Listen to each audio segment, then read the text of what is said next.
Dean Schultz waited until 3 customers stood at the old orchard booth before he called Glenda a thief. It was April, and the Alaska State Fair's spring market had filled the Palmer Fairgrounds with food stalls, seed tables, handmade furniture, and people grateful to be outside after winter. Glenda had come to buy canning lids and visit 2 growers she'd known for years. She hadn't expected to see the Schultz booth open. She certainly hadn't expected Dean, Rhonda, and Frank to be waiting beside it. At 61, Glenda knew the difference between a chance meeting and an ambush. Dean stepped out from behind a table of bottled cider. "You need to tell us what you filed in Homer." The customers looked down at their purchases. One woman held 2 jars of apple butter against her coat. Glenda kept her gloves in one hand. "This isn't the place. You picked the place when you started recording papers behind our backs." "I didn't start anything behind your back." Rhonda stood beside her husband, Frank Padilla.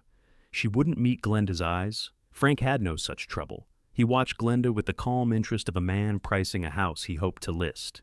Dean moved closer. Dad was sick. "You had him signing things when he didn't know what he was doing." That brought every nearby conversation down by half.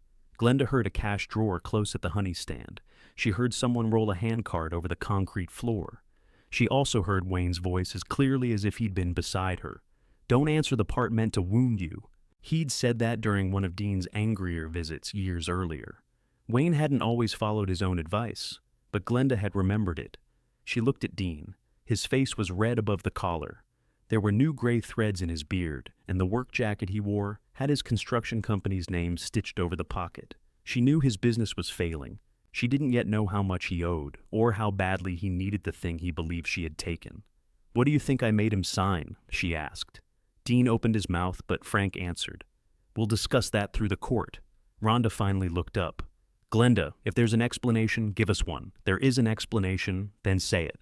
Glenda glanced at the customers, the growers, and the booth where she had spent 20 harvest seasons pouring samples into little paper cups. Her own handwriting was still on a wooden price board hanging from a hook. No one had bothered to change it. "I'll say it where documents can be read," she told them, "not where my husband's customers have to stand and listen." Dean gave a short laugh. "Your husband." The 2 words were meant to reduce 22 years to a claim she'd made for convenience. Glenda put on her gloves, 1 finger at a time. "Yes," she said, "my husband." She walked away while Dean was still deciding whether to follow. He didn't. There were too many people watching now, and Dean cared about being right most when he could control the room. 7 months earlier, he had controlled it completely. Wayne had been dead since March. By September, the late summer light still stayed over Palmer well into the evening, but Glenda had stopped noticing. For 6 months, she'd moved through the orchard house by habit. She fed the sourdough starter Wayne had never learned to use. She folded his flannel shirts, then unfolded them, because giving them away felt too final. She woke at 5 each morning, listening for the cough that had begun in 2020 and had eventually measured their days. Wayne's illness had taken its time. It first took his breath on the slope behind the pressing shed. Then it took his balance, his appetite, and his patience with buttons. Near the end, Glenda washed him, kept his medicine chart, argued with the insurance office, and learned which foods he could swallow without pain. She also kept the cidery books current, answered wholesale calls, and changed the filter in the cold storage room, because Dean said he was too busy to come. Dean visited when he could. That was how he phrased it. Rhonda came more often, though she rarely stayed after dark. She brought expensive soup Wayne didn't eat and moved things around the kitchen as if presentation might cure him. Frank usually remained in his car, taking calls. None of them had spoken plainly about what would happen after Wayne died. Glenda assumed she would remain in the house. She didn't assume she owned the orchard. Wayne's family had planned it on that land before she met him, and she understood that Dean and Rhonda expected it someday. But she had run the cidery beside Wayne since their marriage in 2003. She had managed orders, cleaned tanks, pressed fruit, staffed the roadside counter, and kept the place operating during 5 difficult years. The house was her home. That seemed too ordinary to need defending. The will reading took place in the dining room on a wet September afternoon. The lawyer Wayne had used for his recent affairs, a careful Palmer man named Mr. Keene, set his briefcase beside the chair Wayne used to sit in. Dean took the head of the table without asking. Rhonda and Frank sat together along one side. Glenda sat opposite them with a mug of coffee she never touched. Rain tapped the windows. The orchard beyond the glass looked blurred and gray. Wind had scattered early apples beneath the trees, and Glenda kept thinking someone needed to pick them up before they bruised into the grass. Mr. Keene opened the file. Wayne's will was simple, simpler than Glenda expected. The orchard land passed equally to Dean and Rhonda. So did the house and the production buildings. Wayne's savings after final medical bills and expenses were divided between them. Equipment used in the cidery remained with the orchard property. Glenda listened for her name. It came near the end. She received her clothing, jewelry, personal papers, and any household belongings Dean and Rhonda agreed were hers. She also received Wayne's old hand-built cider press, which had stood unused in the rear pressing shed for several years. Mr. Keene stopped reading. Glenda waited. Frank cleared his throat. Rhonda pressed a thumbnail against the edge of the table. Dean stared at the file as if there might be another page he wanted hidden. "Is that all?" Glenda asked. Mr. Keene looked uncomfortable. "That is the complete distribution. What about my right to stay in the house? The house passes with the property. I heard that. I'm asking what happens to me." Dean leaned back. "We talked about this." "No, you and Rhonda talked about it. We can't keep everything frozen because you don't have a plan." Glenda looked at him. "Your father has been gone 6 months, and the business has been sitting for 6 months. It hasn't been sitting. I finished the spring accounts. I kept the tanks clean. I met the tax deadline." Frank placed both hands flat on the table. "No one is questioning what you did. That's exactly what the will is doing." Mr. Keene quietly closed the folder. He knew Wayne had signed the document during his illness. He also knew his job wasn't to repair a family after reading it. Rhonda spoke in the soft voice she used when saying something she didn't want to hear herself. "Dad wanted the orchard to stay with us. I never asked him to give me the orchard.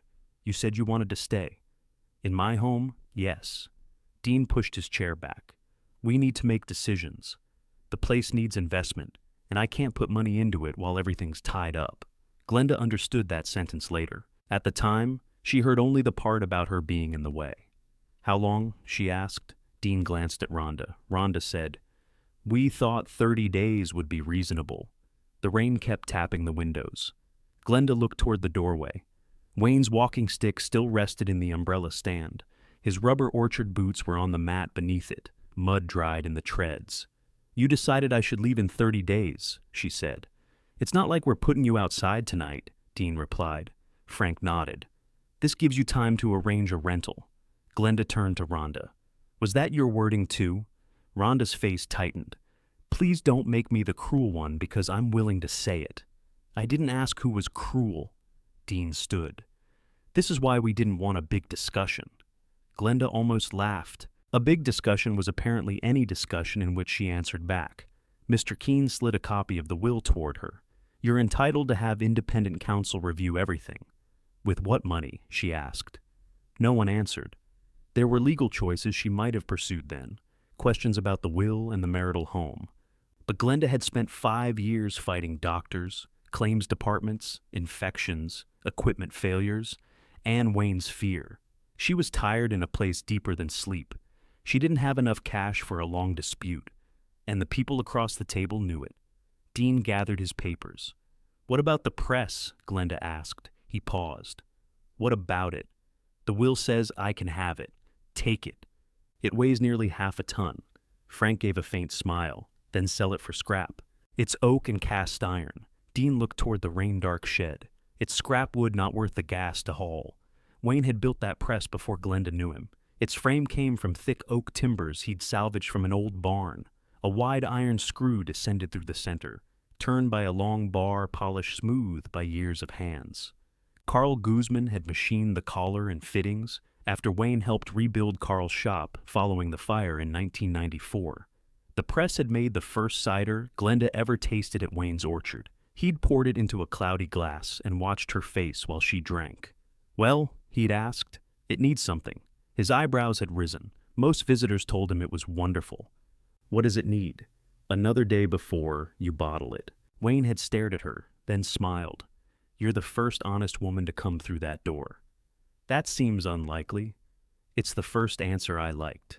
5 years after Connie died, Wayne married Glenda beneath 2 apple trees near the house. Dean had stood with his arms folded. Rhonda had cried in the restroom before the ceremony, then returned and said the cold air had made her eyes water. Glenda never tried to replace their mother. It didn't help. To Dean and Rhonda, restraint looked like distance, and kindness looked like strategy. The press was part of Wayne's life before Glenda. Keeping it wouldn't give her the house or the years she'd spent there. Still, she couldn't let Dean cut it apart. "I'll arrange the hauling," she said. Dean shrugged. "Fine." Mr. Keene left first. Frank followed him to ask something about transferring title. Rhonda carried the coffee cups into the kitchen, though no one had finished drinking. Dean remained at the table, checking messages on his phone.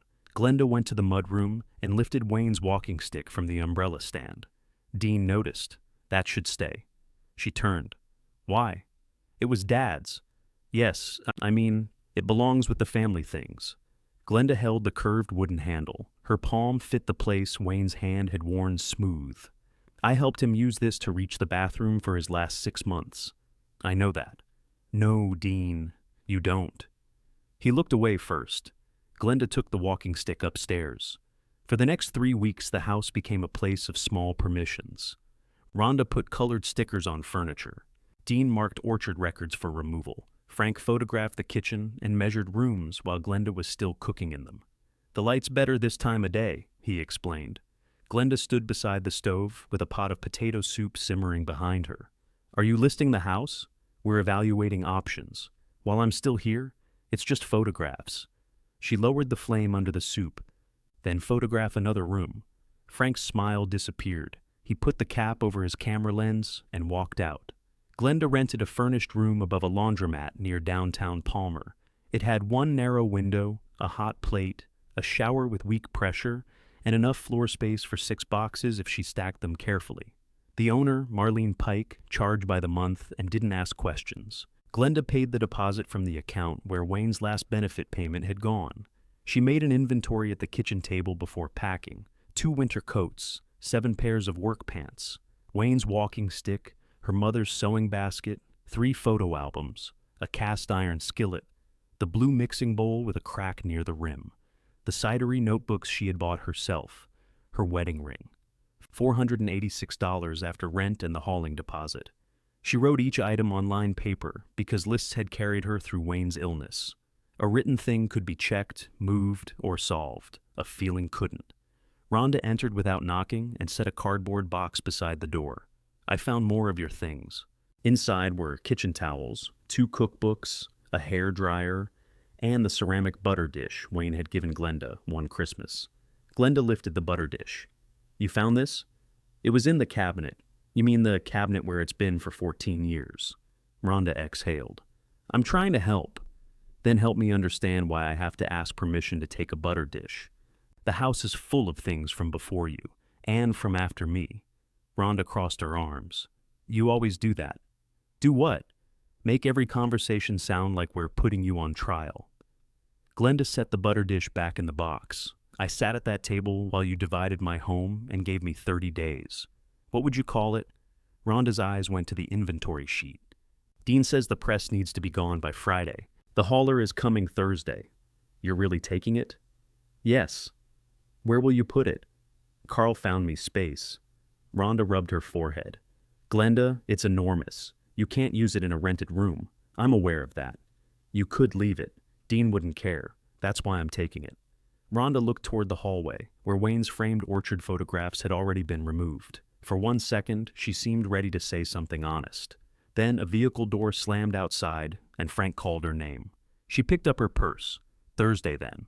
On the last morning, frost silvered the grass around the pressing shed. The hauler arrived before 8 with a flatbed truck and a hydraulic lift. Carl Guzman came in his old brown coveralls, carrying chains, wooden blocks, and a thermos. At 67 then, Carl moved carefully, but wasted no motion. He had thick white hair, 2 stiff fingers on his left hand, and the patient manner of someone who trusted steel more than conversation. He stood in front of the press and touched the iron collar he'd machined decades earlier. "Wayne let the wood get dry," he said. "He was busy dying." Carl glanced at her.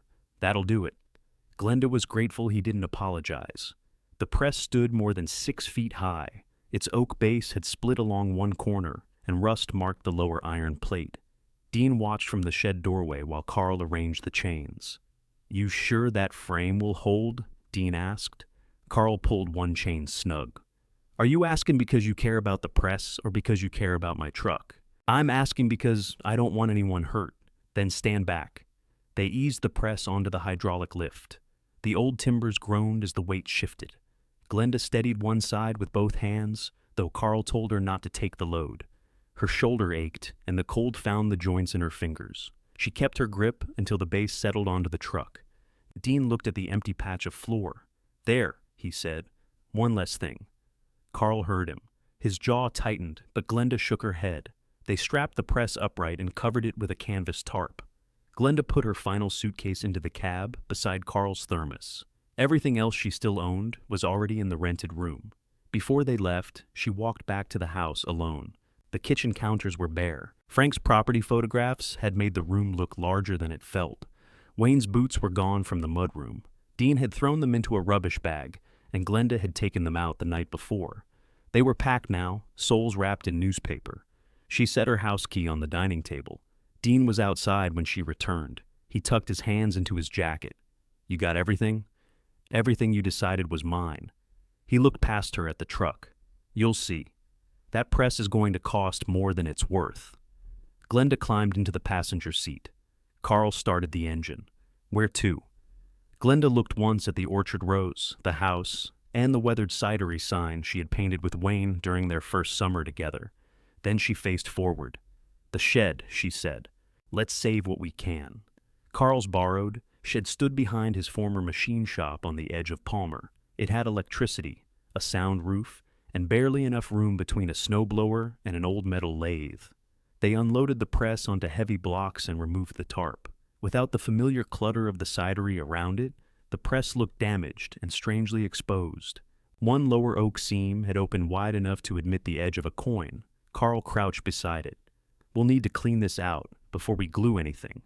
Glenda knelt slowly on the concrete. She ran one finger along the crack. Something inside the base stopped her fingertip. Not rot, not dirt. A smooth inner edge lay behind the split, where solid oak should have been. Carl tapped the corner with the wooden handle of a hammer. The sound that came back was low and empty. He tapped the other side. That answer was solid. Glenda looked at him. Carl tapped the first corner again, more softly this time. Wayne's old cider press was hollow. Carl set the hammer down. "That shouldn't sound like that." Could the wood have rotted inside? Not without coming through somewhere. He took a folding knife from his pocket and opened the smallest blade. Glenda moved her hand aside. Carl slid the blade into the seam, stopped, then changed the angle. "There's another board behind this one. Was it built that way?" "Not originally." He sat back on his heels. The press had been made in sections because no one could move it otherwise. Glenda knew the frame came apart above the base. She knew the pressing basket lifted free, and the iron plate could be removed by backing the screw through its collar. She had never seen the base opened. Carl ran his thumb along the oak grain. This corner was worked later. "You helped Wayne build it. I helped with the iron. Wayne did most of the wood. So, you don't know?" "I know he changed something." Carl stood, took off his glasses, and cleaned them with the end of his shirt. He kept looking at the open seam while he did it. Glenda waited. Carl put his glasses back on. "Around 2006, he brought the base to my shop." "What for?" said the lower boards had started twisting. "We pulled two off, planed the edges, and clamped them back." "You did that together?" "Some of it." "I made him a pair of flat straps. He said he'd finish the wood at home. Did you see a hollow space? I saw him cutting into the corner. I thought he was taking out damaged wood." "Was it damaged?" Carl bent again and examined the seam. "I didn't ask." That answer bothered him. Glenda could see it in the way he kept touching the same spot. Carl had known Wayne for more than 30 years. Their friendship didn't depend on frequent explanations. Wayne might show up at Carl's shop with a bent shaft and leave with a repaired pump. Carl might arrive at the orchard carrying a box of gears and spend a day beside Wayne, without either man saying what favor was being returned. That silence had suited both of them. Now it left a question inside an oak base. Glenda pushed herself upright, using the press frame for balance. "Can we open it without breaking anything?" "We can open most things." That wasn't my question. Carl gave her a tired look. "Maybe." He found 2 padded sawhorses and cleared a space beside the press. They removed the pressing basket, then the slatted tray beneath it. The iron parts were heavier than Glenda remembered. She supported each piece while Carl worked the pins free. When her hands began to shake, he told her to stop. "I can hold it. You can drop it too. So can you." "Yes, but I own the steel-toed boots." She let him take the weight. By noon, the upper frame had been separated from the base. Carl heated soup on a hot plate near the lathe. They ate from paper cups, sitting on overturned buckets. The shed smelled of machine oil, wet canvas, and the tomato soup Carl had brought in his thermos. Glenda kept looking at the base. "You going to eat that?" he asked. "I am eating. You've been holding the spoon in the same place for 5 minutes." She took another mouthful. It had gone lukewarm. What would Wayne put in there? Carl tore a cracker in half. Could be nothing. He cut into an oak beam and covered it. He saved bolts and coffee cans. Maybe he needed a long, expensive way to store bolts. He didn't hide bolts. No. Glenda put the cup on the floor. "You knew he changed it, and you never mentioned it." "I forgot." "How do you forget cutting a hole in a cider press?" "By getting old and having other work." Carl's answer came sharper than he intended. His wife had died 3 years before Wayne. Since then, he had become less patient with people who treated memory like a filing cabinet. Some days he could describe the exact thread count on a shaft he'd machined in 1997. Other days he left his truck keys in the freezer beside a bag of peas. Glenda understood that, but she wasn't ready to let the question go. "Did Wayne ask you to keep quiet?" Carl looked at the soup cup between his hands. He asked if anyone had seen him bring it in. "What did you say?" "I said no." "And then?" He said, "Good." Glenda stared at him. Carl's shoulders lowered. "That's all I remember. It was the first small proof that the hollow corner wasn't an accident. Wayne had wanted the work unnoticed. Whether he had hidden anything, there was another matter." Glenda took her empty cup to the sink. "Let's open it." Carl didn't move. "We should think before we start prying on dry oak." "I have thought. For 30 seconds? For 5 months? That isn't the same thing." She turned from the sink. "I left my key on a table yesterday. I watched Frank photograph my kitchen. I carried Wayne's boots out in a box because Dean put them in the trash. The one thing they let me keep has a space Wayne didn't want anyone to see. I'm not leaving it closed because opening it might be inconvenient." Carl set his cup down. "All right," he said it quietly. That mattered more than agreement said with enthusiasm. Carl understood what a careful decision sounded like. They began with the cracked outer board. He didn't use a crowbar. He drove thin wooden wedges into the seam, one at a time, moving from end to end so the pressure stayed even. Glenda held a work light low and watched the gap widen. Old glue released with a faint dry snap. Carl stopped. Inside the gap, a dark strip ran across the width of the corner. "Oilskin," he said. Glenda leaned closer. "Are you sure? I use the same kind for wrapping machine parts." He worked another wedge into the seam. The outer board moved a 1/4 inch, then caught at the lower edge. "There's a pin," he said. They turned the base onto one side, using a lifting strap attached to a ceiling beam. Underneath, dirt filled the grooves between the boards. Carl scraped it away with a brass brush. 3 screws appeared beneath plugs cut to match the grain. "That's deliberate," Glenda said. Carl nodded. He used a narrow chisel to remove the plugs. The first screw turned. The second resisted until he cleaned rust from the head. The third had been driven so deep that it took nearly half an hour to work free. When the board finally lifted, it exposed a cavity about the length of Glenda's forearm and not much wider than her hand. An oilskin packet lay inside. Nothing else. The wrapping had darkened with age. Twine crossed it twice and was knotted flat against the back. There was no name on the outside. Glenda reached toward it, then stopped. "Should we wear gloves?" Carl looked at her. For an old bundle in a cider press, for whatever Wayne meant this to be. Carl found clean cotton gloves in a drawer. He put on a pair and handed another to Glenda. She lifted the packet. It was lighter than she expected.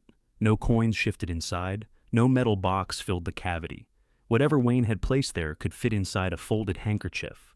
Carl cleared the workbench. Glenda set the packet under the lamp. The knot had stiffened. Rather than cut it, she loosened it with the tip of a small screwdriver. Carl watched without offering help. This part belonged to her. Inside the oilskin was a photograph, a brass key, and a folded strip of paper. The photograph showed a small cottage beneath a wide, pale sky. It had cedar siding, a low roof, and 3 windows across the front. Tall grass grew around the porch. Behind it, blue water reached toward dark mountains streaked with snow. Glenda turned the photograph over. 2 words were written in Wayne's hand, Kachamak Ridge. She read them aloud. Carl moved beside her. That looks like Homer. You can tell from this? The bay. Maybe. Glenda studied the cottage again. She had never seen it. She and Wayne had gone to Homer together only twice, both times for orchard meetings. They stayed in a motel near the harbor and drove home the next day. Wayne had never mentioned a house on a ridge. The brass key was old but not antique. A small paper tag had once been tied through its round head. Only a piece of string remained. Glenda unfolded the strip of paper. It held a name and an address, written neatly in dark ink. Arthur Chapman. The address was in Homer. There was no message, no explanation, nothing saying what the key opened or why the photograph mattered. Carl looked from the paper to the cavity. Know him? No. Wayne ever mention him? Not to me. Carl lifted the photograph by one corner. Maybe he handled orchard business. Why hide an attorney's address in a press? You think he was an attorney? I don't know. The name sounds familiar. From where? That's what I'm trying to remember. She closed her eyes, but the memory wouldn't come. It was less than a face and more than a sound. Wayne might have spoken the name during a phone call. She might have seen it on an envelope years ago. Grief had left whole months clear and single days missing. Carl returned the photograph to the bench. We could call information, not yet. He looked surprised. Glenda folded the paper along its original crease. I want pictures of everything as we found it. Carl nodded once. They photographed the outside of the base, the screws beneath the wooden plugs, the opened compartment, and the packet. Carl put a ruler beside the cavity for scale. Glenda took close pictures of Wayne's handwriting and both sides of the key. Then she wrote the date, time, and location in one of her cidery notebooks. Carl Guzman present, she wrote. Hollow cavity opened during repair of lower oak seam. Oilskin packet removed. Contents were 1 photograph marked Kachamak Ridge, 1 brass key, 1 paper bearing Arthur Chapman, and a Homer address. Carl read it. You think someone will argue about this? I think I just spent a month learning what people argue about when property is involved. He signed beneath her entry. They placed the packet and its contents in a clean plastic document sleeve. Carl fitted the outer board loosely back over the cavity, but didn't glue it. Why not close it? Glenda asked. If there's an explanation, it may tell us how it should go back. The way he said us eased something in her. She hadn't realized how alone the rented room had made her feel until that moment. By late afternoon, rain had started again. It rattled on the metal roof, while Carl reassembled enough of the press to keep the parts organized. Glenda swept wood dust into a pile and labeled each removed screw in a divided tray. What are you doing tomorrow? Carl asked. Unpacking. You said you had 6 boxes. I didn't say it would take all day. He wiped his hands on a rag. Come by after lunch. We'll clean the iron. You don't need to give me work. I'm not giving you work. I don't want rust setting in where we moved the collar. Glenda let him protect her pride with a practical excuse. All right, she said, after lunch. Her rented room was warm from the laundromat dryers below. The floor vibrated whenever a machine entered its spin cycle. Glenda placed the document sleeve on the little table beneath the window and made tea with the hot plate. The window looked over a parking lot, a grocery store roof, and the rear wall of a dental office. At the orchard house, she had been able to see the northern rose from her bed. Wayne used to judge the weather before putting on his glasses. Clear over the birches meant dry work. Clouds sitting low over the mountains meant rain by noon. Glenda took the photograph from the sleeve. The cottage didn't look valuable. Its porch leaned slightly. The grass had reached the bottom of the front windows. One corner of the roof seemed darker than the rest. It could have belonged to a friend. It could have been a place Wayne considered buying and never did. The key might open a gate, a storage locker, or nothing that still existed. But Wayne had sealed it inside the press around the same time Carl remembered helping him with the base. He had asked whether anyone had seen the work. That wasn't proof of a cottage. It was proof of intention. Glenda opened her laptop. The internet in the room came and went, depending on how many tenants were using it. She searched Arthur Chapman's name and Homer. Several results appeared. One was an old notice from a local bar association. Arthur Chapman had practiced real estate and title law. Another was a community announcement thanking him for serving on a historical property committee. The most recent result was 4 years old and described him as retired. The address on Wayne's paper matched the former office address listed in an archived directory. Glenda wrote down the phone number. When she tried it, a recorded message said the line was no longer in service. She searched the address itself. A small office building appeared in an old street photograph. The sign beside the door read, Chapman Title and Property Law. A newer listing showed the same building occupied by an accounting firm. The trail hadn't vanished, but it didn't lead directly anywhere. Glenda shut the laptop and drank her cold tea. Her first thought was to call Rhonda, not Dean. Rhonda might remember hearing Arthur's name. She might know whether Wayne had business in Homer. Glenda picked up her phone, then put it down. Rhonda had been inside the press shed many times. Dean had known the press since he was grown. Neither had wanted it. If Glenda called now with a photograph, a key, and the name of a retired property attorney, curiosity would arrive before honesty. She needed facts before family. The next morning, she visited the Palmer Library. The reference librarian helped her find older business directories without asking why.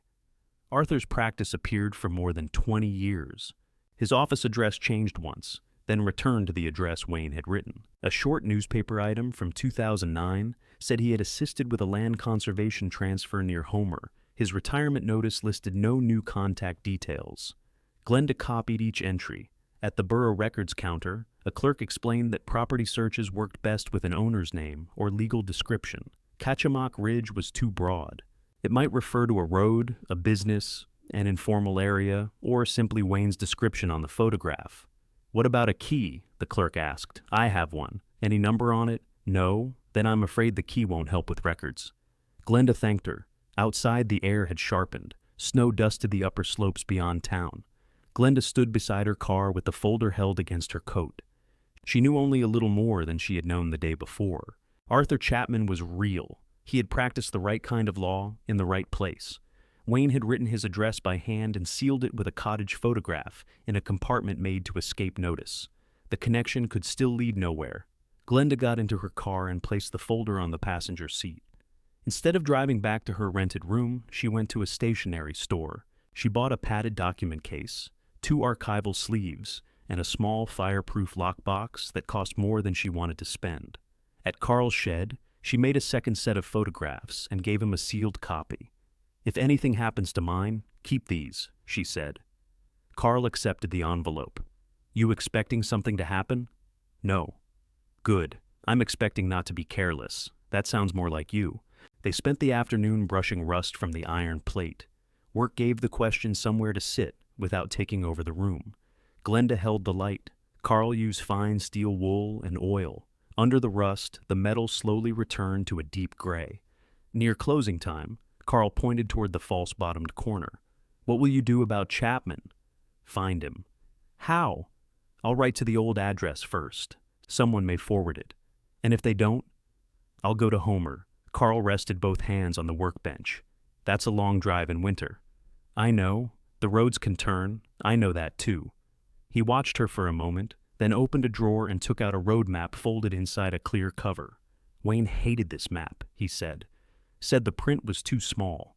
Glenda took it. Did that stop him using it? Nothing stopped Wayne using something he'd already paid for. For the first time since the will reading, she laughed without having to make herself. That evening, Glenda wrote a letter to Arthur Chapman. She kept it plain. She said she was Wayne Schultz's widow. She had found his name and former Homer address among Wayne's private effects. She wanted to know whether he had known Wayne and whether the words Kachamak Ridge meant anything to him. She didn't mention the hidden compartment. She didn't mention the key. At the bottom, she added her phone number and mailing address. Then she read the letter twice, sealed it, and placed it beside the door. The next morning, she mailed it before she could decide she was being foolish. Nothing about her life changed when the envelope slid through the slot. She still had a rented room, 6 boxes, and less than $500. Dean and Rhonda still owned the orchard house. Wayne was still gone. But Glenda had stopped accepting that the empty places in his life meant nothing. She returned to Carl's shed, turned on the work light, and began cleaning the next iron fitting, while she waited to see who answered. For 3 weeks, the mailbox held grocery flyers, a heating bill from the orchard house that should have gone to Dean, and one envelope addressed to the tenant downstairs. Glenda checked it every afternoon. Carl never asked whether Arthur had replied. He simply left space on the workbench for the lockbox and kept repairing the press with her. They sanded the oak by hand because a power sander would remove too much of the old surface. They cleaned the screw threads with oil and a stiff brush. Carl cut new plugs for the holes beneath the false bottom, but left them unglued. The press slowly looked less like something abandoned. Glenda's room did not. She unpacked the skillet and 2 winter sweaters. The remaining boxes stayed stacked beside the wall. Each time she considered putting Wayne's boots in the closet, she found another reason not to. The closet smelled of detergent drifting up from the laundromat.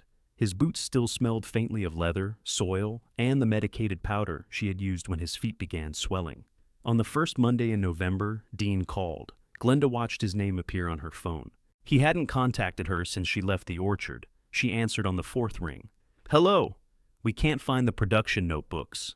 "Which ones?" "The Cider production notebooks. There are 14 years of records in the office cabinet. The detailed ones aren't there." Glenda knew what he meant. During each pressing season, she had carried a small notebook in her apron. She recorded fruit varieties, temperatures, yield, pressing time, and adjustments Wayne made. She bought the notebooks herself and used the back pages for grocery lists, medical appointments, and household expenses. "They're with my things," she said. Dean released a breath through his nose. "Those belong to the business. They include my personal records. They include Dad's formulas." Wayne didn't use formulas. He made adjustments by taste. "Whatever you call them, we need them." Glenda looked at the lockbox under her table. The key and photograph were inside it. "Who is we?" "Rhonda and me." "Are you reopening the cidery?" "That's what we're trying to decide. Then you'll need to clean the cold room before you run anything." "I didn't call for advice." "No. You called because you couldn't find the information I kept for you." There was silence on his end. Glenda knew she had pushed him. She also knew she was right. Dean spoke more carefully. "Frank has someone interested in the operation. They want to know what production looked like over the last 10 years. So you're selling. We're looking at possibilities. Does Rhonda know that?" "Of course she knows." He answered too quickly. Glenda opened the drawer where she kept the notebooks. "I'll copy the production pages. We need the originals. You need the figures. I need my medical notes and household records. You could remove those pages. They're bound notebooks." Dean's voice hardened. "They were written while you worked at the orchard. I wasn't an employee when I drove your father to treatment. I wasn't an employee when I recorded his oxygen levels. I wasn't an employee when I wrote down which soup stayed in his stomach. This isn't about that. It's all in the same books." Dean wanted to say she was being difficult. He stopped because he needed what she had. "Copies then," he said. "By Friday. I can have them Monday." "Friday? The library charges per page, and there are hundreds. That isn't my problem." Glenda looked at the hot plate, the narrow bed, and the $6 in quarters she kept for laundry. "No," she said. "It's mine again." She ended the call before he could answer. The next morning, she took 3 notebooks to Carl's shop. He had an old office copier in the storage room. The machine pulled 2 sheets through at once and left a gray stripe down one side, but it worked. Carl came in while Glenda was separating personal pages from production pages. "Dean?" he asked. "How did you know?" "You have the look." "What look?" "The one Wayne got before he did something correctly and made everyone angry." She placed another page on the glass. "Dean says these belong to the business. Some probably do." "I know." Carl leaned against the doorframe. "You expected me to agree with you. I expected you to wait longer." He smiled slightly. Glenda made the copies. She didn't hide production figures or remove pages that reflected poorly on the orchard. One year showed a spoiled batch caused by a cooling failure. Another showed how little they earned during an early freeze. If Dean planned to sell, honest records would matter more than attractive ones. On Friday morning, Rhonda came to collect them. She stood in Carl's shop wearing a cream-colored coat that wasn't meant for machine dust. Glenda handed her 2 thick folders. "Everything's arranged by year." Rhonda opened the first folder. Dean said there were original books. The originals contained private notes. He said you refused. "I offered copies from the start." Rhonda glanced toward Carl, who was working at the far end of the shop. "You don't need him listening. He can hear his own name from 3 rooms away, but he can't hear us over that wire wheel. As if to support her, Carl switched on the grinder. The motor filled the shop with a steady whine. Rhonda lowered her voice anyway. Frank found a buyer who might take the whole orchard. Dean said you were considering options. That's Dean's way of saying he already decided. What do you want? I want to know what it's worth. That wasn't what I asked. Rhonda closed the folder. Frank says the house and land are worth more together. Dean needs cash.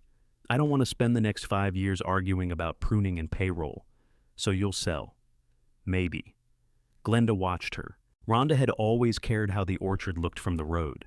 She liked the autumn sign, the rows of trees, and telling people her father made cider. She didn't like bookkeeping, damaged fruit, or getting up before daylight to prepare for a freeze. Then the records will help, Glenda said. Rhonda looked toward the press. You've done a lot to it. We're repairing it. I thought you were just storing it. It was mine to decide. Rhonda walked closer. The false bottom corner faced the wall. Glenda had turned the base that way without discussing it with Carl. Rhonda touched one clean section of iron. Dad used to let us turn the bar. Glenda waited. When we were younger, Rhonda added. I know. He told you? There's a photograph.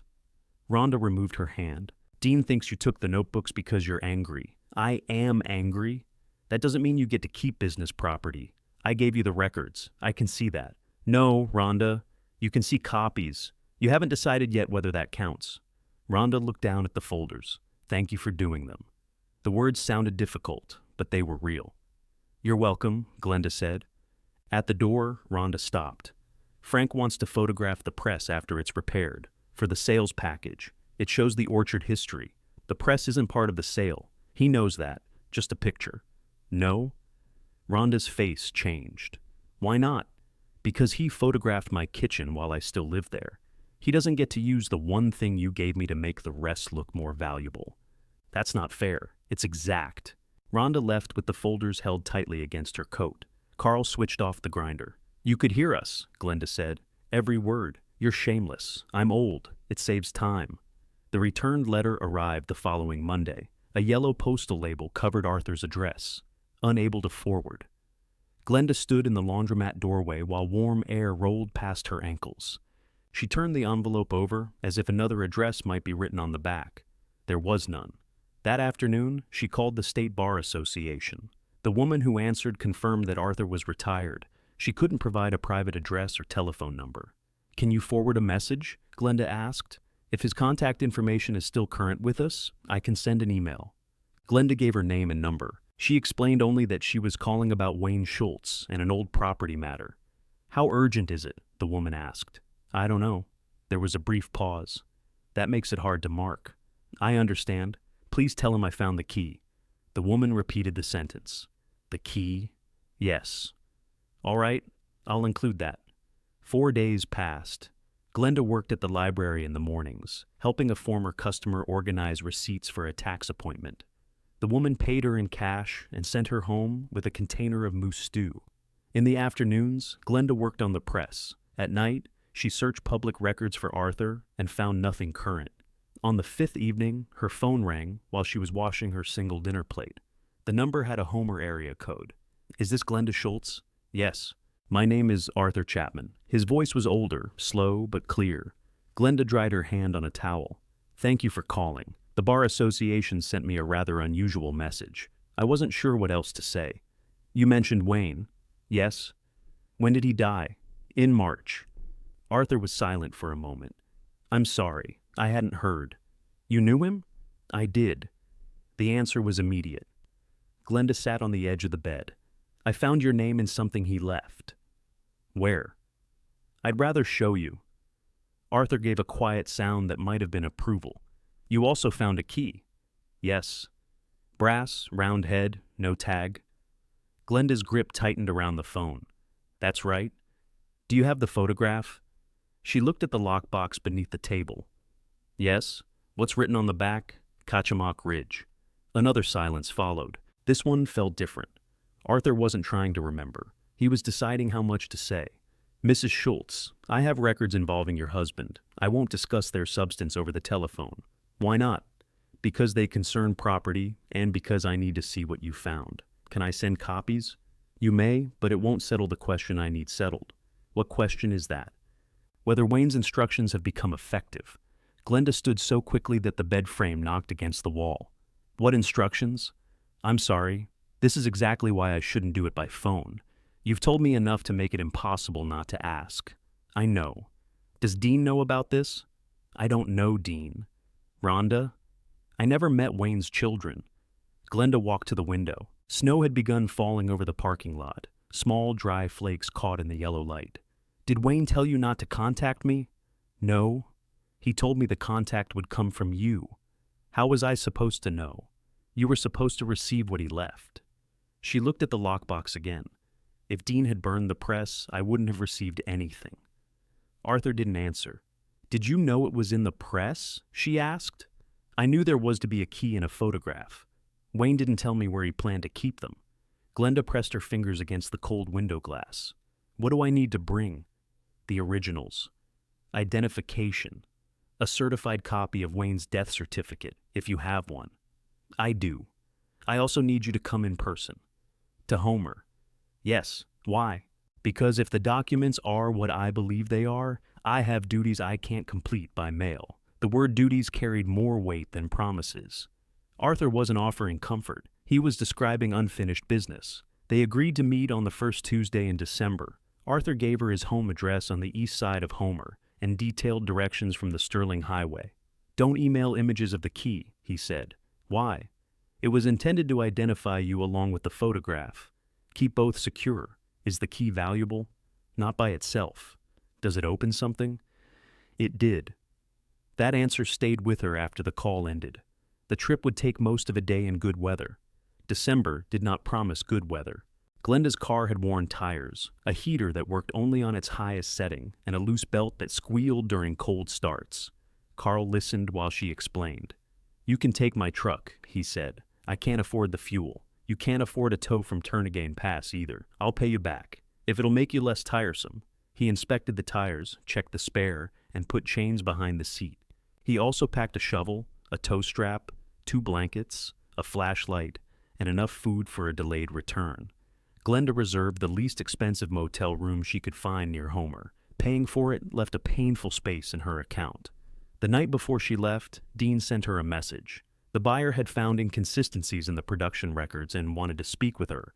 Dean expected her at the orchard on Tuesday morning. Glenda read the message twice. She wrote back, I'm not available Tuesday. Send the questions in writing. His reply came at once. You don't work for us. You don't set the terms.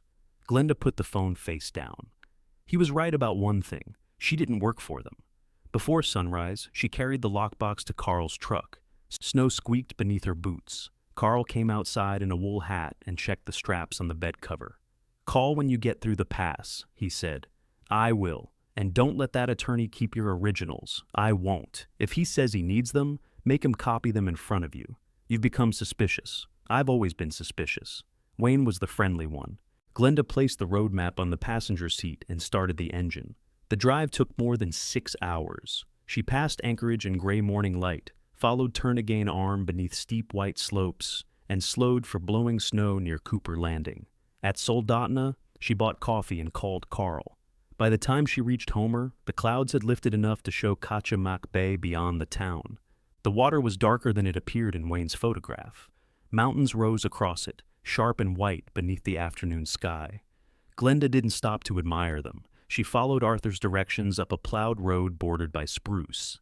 His house stood near the end, a modest blue place with a detached garage.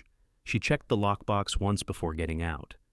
Arthur opened the door before she knocked. He was tall but stooped, with silver hair combed straight back and a hearing aid behind one ear.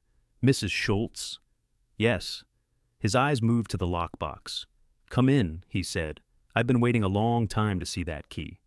Arthur led her through a narrow hall into a kitchen warmed by a small gas stove.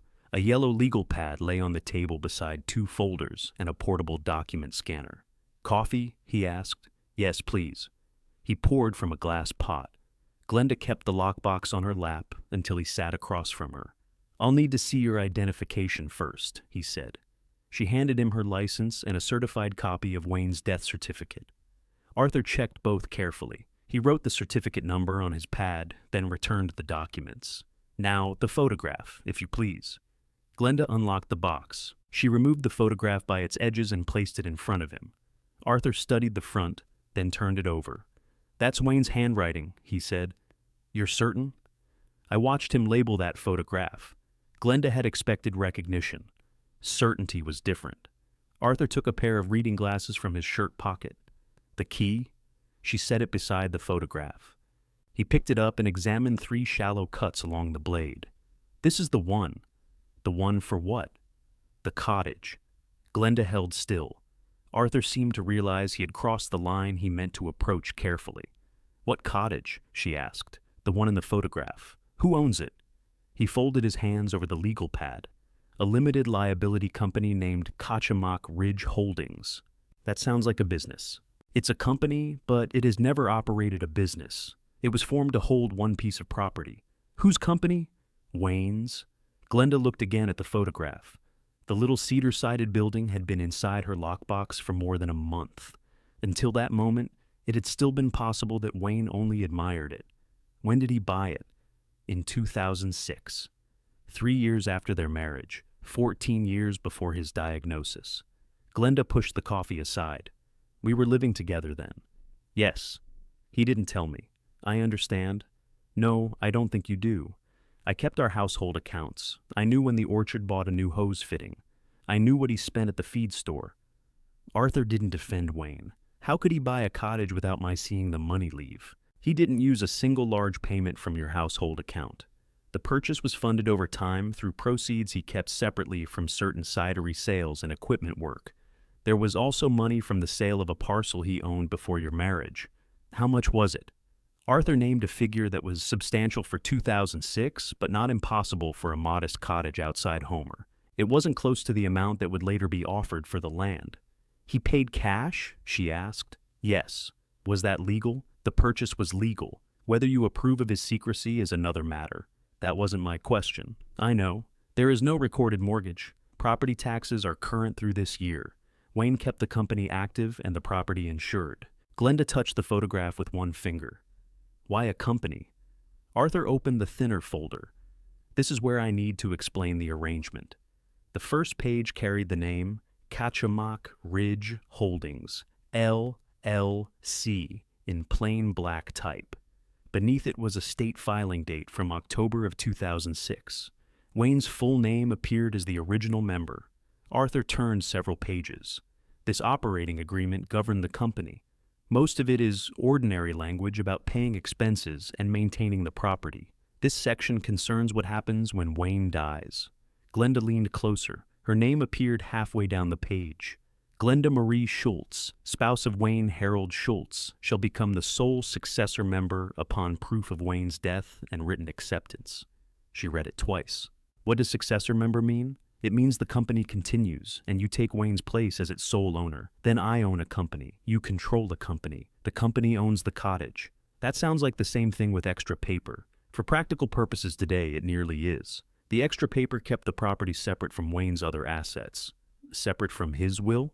Yes. Glenda sat back.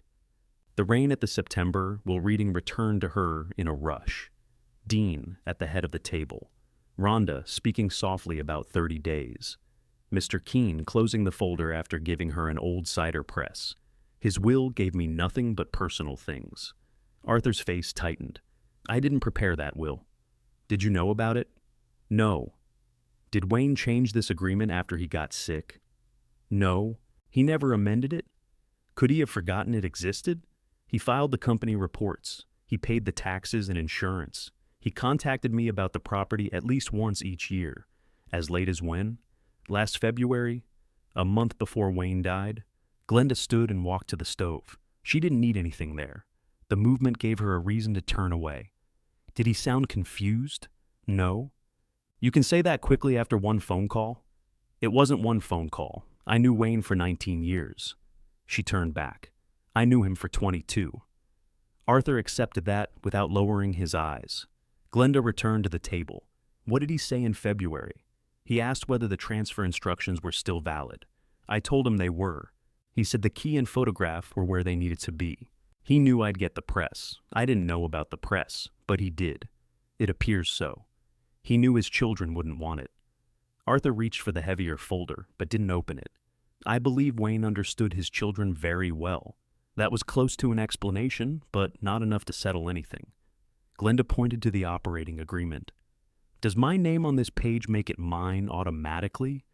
It makes you eligible to accept the membership. I still need to verify the death certificate, witness your acceptance, and file a notice updating the company record. The property deed itself doesn't change.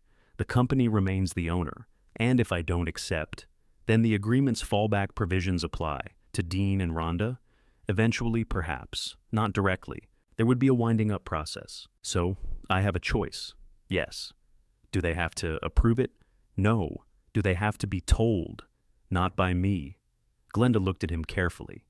That isn't the same as saying they'll never find out. No property arrangement should depend on permanent secrecy. That answer she trusted. Arthur opened the second folder and removed a certified copy of a recorded deed. The legal description meant nothing to Glenda, but she recognized the seller's name, the company's name, and the recording stamp dated in 2006. He showed her a borough tax map. The parcel lay off Diamond Ridge Road, above Kachamak Bay. It included the cottage, a gravel drive, and several acres reaching toward the bluff. How much land? Glenda asked. Arthur gave her the acreage. That can't all belong with that little house. It does. Have you seen it recently? Not inside. I drive past every few months. Wayne hired local people when it needed repairs. He used it occasionally, though not often in later years. When did he come here? Usually in winter? Glenda searched her memory. There had been machinery auctions, grower meetings, and trips to inspect second-hand equipment.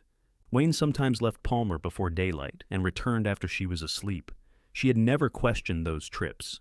Marriage had not made either of them report every mile. Now, each ordinary absence had another possible destination. Did he bring anyone there? She asked. Not that I know. She heard what Arthur didn't say and looked directly at him. Was there another woman? No. You sound certain again. Because Wayne anticipated that question. He asked me to tell you there was no one else. Heat rose into Glenda's face, partly from embarrassment and partly from anger that Wayne had expected her confusion while arranging every detail except her consent. He planned the questions I'd ask, some of them. Then why didn't he answer them while he was alive? Arthur removed his glasses. I can show you what he put in writing. I can't speak for every choice he made. Glenda looked down at the deed. Before I sign anything, I want to see the property. That's sensible. Today. The light will be gone soon. The driveway can be difficult after snow. I came from Palmer, I noticed. Arthur glanced at the clock. We can go now and look from the road. I'd rather take you inside tomorrow morning. Glenda disliked waiting, but she disliked being careless more. All right, tomorrow.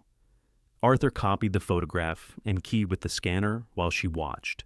He copied her identification and death certificate, then returned every original to the lockbox. He gave her copies of the deed, operating agreement, tax map, insurance declaration, and current company record. At the motel, Glenda spread them across the bed. The room had a harbor picture bolted above the headboard and a heater that clicked every few minutes. She ordered a bowl of chowder from the restaurant downstairs because leaving the papers unattended felt impossible. She read until the words blurred. Every date held, every name matched. The deed had been recorded, not stored in some private drawer. The company appeared in state records. Tax receipts ran year by year. Wayne's signature changed slightly with age, but remained recognizable. Nothing explained why the arrangement had been hidden from her. She called Carl. Was it real? He asked. There's a cottage. He was quiet. Carl? I'm here. Wayne bought it in 2006 through a company. My name is in the company agreement. What does that mean? Arthur says I can become the owner of the company. The company owns the house. That sounds like Wayne. It doesn't sound like him to me. I meant making one simple thing require 12 pieces of paper. Glenda nearly smiled. Did he ever tell you he went to Homer? He went lots of places. Did he ever tell you about Kachamak Ridge Holdings? No, she believed him. I'm seeing the cottage tomorrow, she said. Then see it before you decide what it means. That was good advice. It was also difficult advice. Arthur met her after breakfast. Glenda followed his car along roads climbing above Homer. Fresh snow lay beneath the spruce. When they turned onto Diamond Ridge Road, the bay appeared between openings in the trees. They entered a narrow gravel lane marked only by a small reflective post. Arthur stopped beside a chain stretched across the drive. "The key used to fit that padlock," he said. Glenda took it from the lockbox. The brass slid into the lock. It resisted until she pressed the shackle down, then turned with a stiff click. They lowered the chain. The driveway curved through spruce and opened onto a clearing. The cottage from the photograph stood at the far end. It looked older now. The cedar siding had faded to gray. One porch rail leaned outward, and a section of gutter hung loose near the corner. Snow covered the roof, except for a dark strip beneath the chimney, but the windows were intact. Glenda parked and walked toward it. The same brass key opened the front door. Cold air met them inside. The power had been shut off, and the water lines had been drained for winter. Sheets covered a sofa and 2 chairs. A small wood stove stood near the center of the main room. The place smelled of cold timber, dust, and something faintly sweet. Arthur raised the blinds. Kachemak Bay filled the front windows. Glenda stood without speaking. The mountains across the water were the ones in Wayne's photograph. Light moved across the bay in long silver bands. On a shelf near the wood stove sat one of Wayne's old green cider bottles. She picked it up. The handwritten label had faded, but she could still read the year. 2006. Arthur stayed near the door. Glenda walked through the rest of the cottage. There was 1 bedroom, a narrow bathroom, and a kitchen with wooden cabinets. The refrigerator door stood open. A mouse had chewed one corner of a flour sack in the pantry. Beneath the sink, an old water stain marked the floor. It needed work. The porch needed bracing. The gutter needed fastening. The water system needed testing before spring. None of that changed what it was. It was a house. It had remained outside the room where Dean and Rhonda divided everything. It had remained outside Frank's photographs and Mr. Keene's asset list. It had waited behind a company name Glenda had never heard, and a key sealed inside the one object no one wanted. Arthur stood beside her at the front window. "I can arrange an inspection before you accept anything," he said. "Are there debts?" "None recorded. I'll order a fresh title search to confirm." "What does it cost to keep?" He gave her an estimate for taxes, insurance, electricity, and basic maintenance. It wasn't small. It also wasn't beyond reason if the house was sound. Glenda looked around the cold room. "If I sign, can Dean contest it?" "Anyone can file something." "Winning is another question. I want the records checked first." "They should be. I want someone independent to check them, not only you." Arthur nodded. "Wayne expected you to be careful." The remark irritated her. "Wayne doesn't get credit for my judgment." "No," Arthur said. "He doesn't." Back at Arthur's kitchen, she signed only an acknowledgement that she had received copies. She did not yet sign the acceptance of membership. Arthur didn't pressure her. He placed the forms in a plain folder. Then he brought out one more envelope, yellowed slightly at the edges and sealed across the flap. Wayne had written Glenda's name on the front. Arthur rested his hand on it. "He left this with the company file," he said. "He instructed me to give it to you after you'd seen the cottage." Glenda looked at her husband's handwriting. "Is this where he explains himself?" "It's where he tried." Glenda picked up the envelope. The paper inside was 3 pages long. Wayne had written it on a typewriter, then signed each page in blue ink. A notary's seal appeared beneath the final paragraph. The date was in November of 2006. "Glenda, if Arthur has handed you this, then you have seen the place. I hope the roof is holding and the view is still worth the drive. I bought the cottage for you, though I know saying that doesn't excuse keeping it from you. The orchard belongs with Dean and Rhonda. They were born into it, worked there when they were young, and remember their mother there. I won't take that history from them. I also won't leave you depending on their welcome." Glenda stopped reading. Arthur stayed across the table, his eyes on the papers in front of him. She continued. "Dean believes protecting what belonged to his mother means holding you outside it. Rhonda wants peace, but too often she calls surrender peace. They may improve with time. I hope they do. I cannot build your security on that hope. You came into my life when I was 50 and had already become fixed in my ways. You worked beside me without asking me to pretend the years before you didn't happen. You never tried to replace Connie. The children never understood that giving a dead woman her place did not require denying you one. The cottage is not payment for caring for me. I was healthy when I bought it, and I expect to stay that way for a good while. It is not payment for work at the orchard either. You earned more than I ever properly paid you, but that is a separate truth. This is a place no one can tell you was theirs first. Glenda lowered the page. He wrote that 19 years ago, she said. Yes. He was 53. Arthur nodded. He wasn't sick. No. The words mattered. Wayne hadn't arranged the cottage after his diagnosis, while Glenda managed his medicine and meals. He had done it when he still climbed ladders, loaded fruit bins, and worked 12-hour pressing days without sitting down. She turned to the final page. The company is meant to pass the property to you without dividing it with the orchard. Arthur has the deed and instructions. The key and photograph are with something I believe will go to you, because no one else values it as we do. I am sorry for making a secret where there should have been trust. I didn't tell you because you would have made me tell the children, and once they knew, every family meal would become an argument about what was fair. I wanted one thing settled before anyone could make you apologize for receiving it. Use the place. Sell it. Give it away if that is truly what you want. Don't hand it over because someone says, belonging to me made it belong to them. Wayne Glenda put the pages together and aligned their edges. He knew I would make him tell them, Arthur said. Would you have? Yes. Then he knew you. He also knew I would hate this. I expect he knew that too. She looked toward the window above Arthur's sink. Snow clung to the lower branches outside. Wayne had hidden the cottage because he doubted his children would ever accept her. That doubt hurt because it was accurate. It also hurt because he had lived with it quietly, making annual calls to Arthur while Glenda kept believing patience would someday turn her into family. Why didn't you contact me after he died? She asked. Wayne instructed me to wait. You could have checked an obituary. I did, and still waited. His last instruction was clear. If you received the press and found the packet, you would contact me. If you didn't, I was to hold the file for 1 year, then make a direct inquiry. Why 1 year? He thought his estate might take time to settle. It took his children one afternoon. Arthur had no answer for that. Glenda read the letter again. The sentence about surrender stayed with her, but she didn't say so.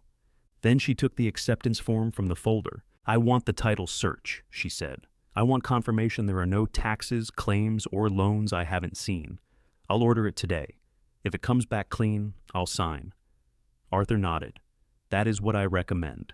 And I want a copy of everything Wayne ever signed for this company. You'll have it. She placed the letter in an archival sleeve and returned it to the lockbox. Arthur watched her close the lid. Are you angry with him? He asked. Yes. That seemed to surprise him. I'm also grateful, she said. Those things can sit at the same table. The title search took 2 days. Glenda stayed in Homer rather than make the drive twice, which used most of the money she had set aside for December rent. Arthur paid the second motel night without telling her. She discovered it at the front desk and drove back to his house to return the amount in cash. You're about to take responsibility for a house, he said. Keep your money. I'm about to take responsibility for my own bills. He accepted the cash. The search showed no mortgage, liens, unpaid taxes, or other recorded claims. The deed had remained in the company's name since 2006. Arthur walked Glenda through the acceptance one paragraph at a time. She asked questions until each answer made sense. Then she signed. Arthur notarized her signature and filed the company update electronically while she watched. A confirmation number appeared on his screen. That establishes you as the sole member, he said. Today, effective from Wayne's death under the agreement. Today creates the public record confirming it. So the cottage is mine. The company is yours. Yes, Glenda, the cottage is yours. She didn't cry. She put both hands around Arthur's coffee mug and let the warmth reach her fingers. On the drive back to Palmer, she stopped once above Kachamak Bay. The cottage key rested in her coat pocket. Wayne's letter lay locked behind the truck seat. She could have sold the property. Arthur had explained that much. She could have found an agent without ever sleeping there. She wasn't ready to choose. When she reached Palmer, the first person she told was Carl. He listened from his workbench while she described the company, the title search, and the letter. She left out one sentence because she couldn't yet say it aloud. This is a place no one can tell you was theirs first. Carl removed his glasses and rubbed the bridge of his nose. That stubborn fool, he said. Which part? All of it. You helped him hide the packet. I helped clamp a board. You knew he was doing something secret. I knew Wayne did many things without explaining them. That isn't an answer. No. Carl put his glasses back on. It isn't. Glenda handed him a copy of the letter. He read slowly. At the end, he returned it. He was right about Dean, Carl said. And Rhonda? Carl looked toward the repaired press. He left room for her to prove him wrong. The new company filing became public before Christmas. Glenda didn't announce it. She gave Marlene another month's rent and spent the holiday in her small room. Carl brought ham, and she made potatoes on the hot plate. Neither mentioned that Wayne's chair at the orchard house was probably occupied by someone else. In early January, Dean called. You went to Homer. Glenda was carrying groceries up the outside stairs. She stopped beneath the landing. Yes. What for? You already think you know. Frank found a company filing with your name on it. How did Frank find it? He works in real estate. He watches property records. The answer explained Frank's interest better than any family concern would have. Dean continued. You're listed on something Dad owned. I'm listed as the member of a company. What company? Kachamac Ridge Holdings. What does it hold? Ask Frank. He seems to be doing the research. Glenda, don't play games. I'm carrying milk in 12-degree weather. I'm not playing. Dean lowered his voice. Dad didn't have a company in Homer. He did. No, he didn't. You called because you saw the filing. That doesn't mean it's legitimate. It was formed in 2006. According to who? The state, the borough recorder, the attorney who formed it. Dean was silent. Then he said, You're losing your grip. The cruelty came wrapped in concern, which made it worse. Glenda climbed the last steps and unlocked her door. Do you believe I invented a 19-year-old company? I believe you're upset and someone may be taking advantage of you. Who? This Chapman person. Frank looked him up. He's retired. He retired after practicing property law for decades. Maybe Dad talked to him once and you misunderstood. I didn't misunderstand. What is the property? Glenda set the groceries on her table. You'll learn when you need to. We need to know now. Why? Because it was Dad's. No, that's the part you need to understand. It wasn't left in his estate. He couldn't hide assets from his own children. He purchased it while he was healthy. He kept it separate. He wrote down exactly what he wanted. Dean's breathing changed. What did he write? That's between Wayne and me. You don't get to say that. I do now. Dean ended the call. Rhonda came to the laundromat 2 days later. She found Glenda folding towels at a table near the dryers. Dean says there's a house, Rhonda said. Glenda folded another towel. Frank found the parcel. He found the company. Then he traced the deed. So you know. Why didn't Dad tell us? He didn't want you involved? Rhonda flinched. That doesn't sound like him. Glenda set the towel down. I have his letter. Can I read it? No. Why? Because he wrote it to me. Rhonda sat on the plastic chair opposite her. Dean thinks you pressured him. In 2006? He thinks there may have been later changes. There weren't. Frank says these arrangements can be challenged. Frank says many things when property is involved. Rhonda looked toward the turning dryers. Dean's company is in trouble. Glenda waited. He took on 2 large jobs last year. Material costs went up, 1 customer hasn't paid, and the bank won't extend him again. He needs his share of the orchard in cash. That explains the 30 days. We didn't know how bad it was then. Dean did. Rhonda rubbed a loose thread on her glove. Frank told him the house had to be empty before buyers came through. He said delays would cost all of us. And you agreed. I thought the orchard was my inheritance too. It is. I mean all of it. Everything Dad had. There it was. Not confusion. Not grief. Entitlement said, without decoration. Rhonda continued. Frank says the Homer land may be worth more than anyone realizes. If Dad bought it with orchard money, Dean believes it belongs with the estate. Do you? Rhonda looked at the towel between Glenda's hands. I don't know. That means Frank is still explaining it to you. He's trying to protect me. He's a real estate agent looking at property no one asked him to sell. Rhonda stood. Dean needs money. Frank wants the orchard transaction, and now he sees another parcel that could produce a larger commission.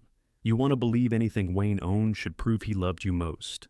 I understand all 3 motives. None of them changes the deed. You make us sound awful. I didn't make the choices. Rhonda buttoned her coat. Dean won't let this go. Glenda stacked the towels in her basket. I know, she said. That's why Wayne made me find it before you did. The next morning, Glenda called Arthur and told him what Dean had said. Do not give them original documents, Arthur told her. Do not agree to meet Frank alone, and don't sign anything they send. I wasn't planning to. I know. I'm saying it because a lawyer should. Dean says orchard money bought the cottage. Some orchard income contributed to it. That doesn't make the deed invalid. Can we prove where the money came from? Wayne's bookkeeper may be able to. Glenda knew who Arthur meant. Vernon Little had kept the orchard books before Glenda took over daily records. He still prepared Wayne's year-end accounts and tax summaries until the illness made operations smaller. Vernon had never been friendly with Dean. He wasn't unfriendly either. He treated family tension like bad arithmetic, something best corrected before it spread. Arthur also gave her the name of a probate attorney in Anchorage. Neil Henry answered his own phone. His first available appointment was 10 days away. When Glenda explained that questions had already started, he moved her into a cancellation the next afternoon. Neil's office occupied 2 rooms above a pharmacy. He wore a plain blue shirt and listened without interrupting, while Glenda described the will, the press, the packet, Arthur, and the company.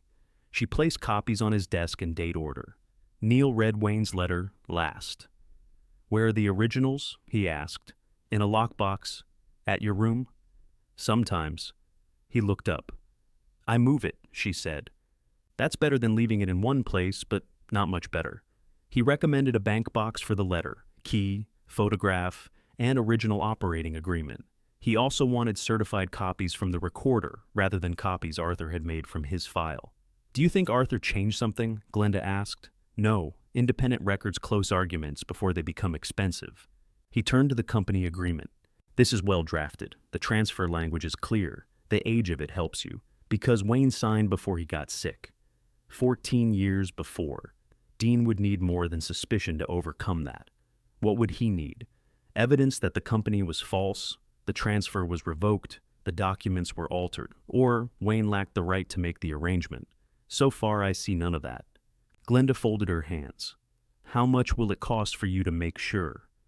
Neil named a limited retainer. It was less than she feared and more than she had. I can pay half now, she said. The rest monthly? If I keep getting bookkeeping work? Neil studied her for a moment. That's acceptable. He didn't offer charity. Glenda appreciated him for that.